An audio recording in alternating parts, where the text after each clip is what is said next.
I would consider it my career choice. There's so much potential. Anything that you're using, you're putting in your hand, driving, it's all has to be manufactured somewhere. Plus, it seems like there's a resurgence, probably in the last couple of years, of manufacturing in the United States. A lot of it was overseas. We've seen some of our customers bring that work back here into the United States, and it's going back into companies here. I think that a lot of kids think that manufacturing is a dark and dirty job, and some of them might not want to get their hands dirty, but in reality it's moving more towards a lot cleaner environment and the safety precautions they take to, it's not as dirty as everybody perceives it to be. So it's moving forward, but it's getting there. We manufacture all sorts of different machine parts, different materials, carbon steel, stainless, castings, ductile iron castings, cast iron, bronze, stainless steel castings. I usually, on a day-to-day basis, I program, set up, and run parts on a CNC mill and lathe,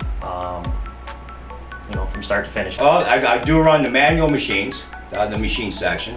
I do the designing, which was really the most enjoyable thing is when a local entrepreneur will come in and he'll have an idea for whatever, a patent he's looking at. So I'll work with them hand in hand and we'll build it. And you'd be amazed what we got out there in the world right now. Technology here, some of it that we have is state-of-the-art, state-of-the-market type of technology. Our CNC machines and the controls that are on those, which we actually, machinists and operators program themselves, top of the industry. We do have older types of measuring equipment and machines because we try to be as versatile as we can here. And that's one of the keys to our success. At first, we got into the industry with through BOCES, through the Dunkirk High School. Went there for 2 years, liked it, and then I graduated pretty high in the class. And the teacher called the owner of this shop and said, "We got somebody here," and they hired me the next day. I've been here ever since. So that's how that started.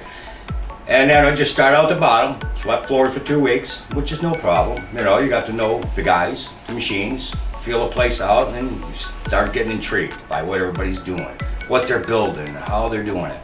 And then you go from there. Then they say, "Here, you want to run this machine?" Oh, here we go. You're in the glory of that, and then you work your way up through the different machines.